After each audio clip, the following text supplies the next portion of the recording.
Napakamot ang ilang pasahero sa NAIA, hindi po dahil sa delayed na flight, kundi dahil umano sa surot.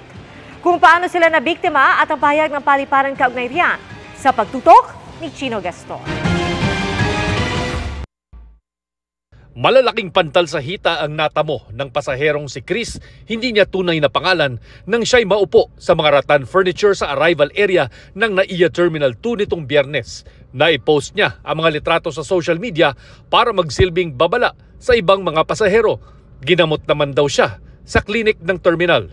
Kumbinsido si Chris na isang registered nurse na hindi allergic reaction kundi surot ang kumagat sa kanya.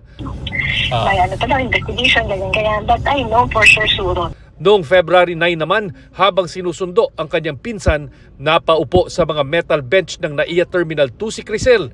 Dito niya na napansin na medyo nangati ang kanyang mga hita at pagdating sa bahay, malalaking pantal at maliliit na kagat ang kanyang napansin sa kanyang balat. May something parang may naglalakad or makate. Tapos ang inisip ko lang po, baka may buhok. Kinagabihan, pagdating namin sa province, parang sabi ko, parang may makate. Kinapa ko po, may malaking pantal. The next day, bilog-bilog na lang siya na maliliit, pero sobrang dami. Siguro hindi na po enough yung linis ngayon. Dapat talaga tanggalin na. Ang surot o bedbugs ay mga parasitic insects na nabubuhay sa mga madidilim at masisikip na espasyo tulad ng sulok ng kama at sofa. Bagamat mas mabubuhay sila sa mga tela o kahoy na material, pwede rin daw silang mabuhay sa bakal. Sinisip-sip nila ang dugo ng kanilang mga nakakagat.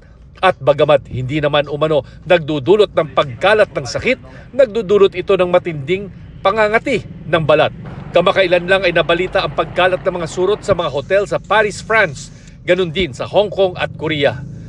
Ang Manila International Airport Authority o MIAA humingi na ng paumanhin sa dalawang nagreklamo. Pinull out na raw ang mga upuang tinukoy ng mga nagrereklamo.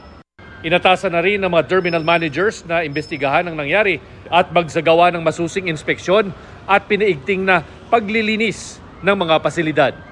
Para sa GMA Integrated News, Chino Gaston, nakatutok, 24 oras.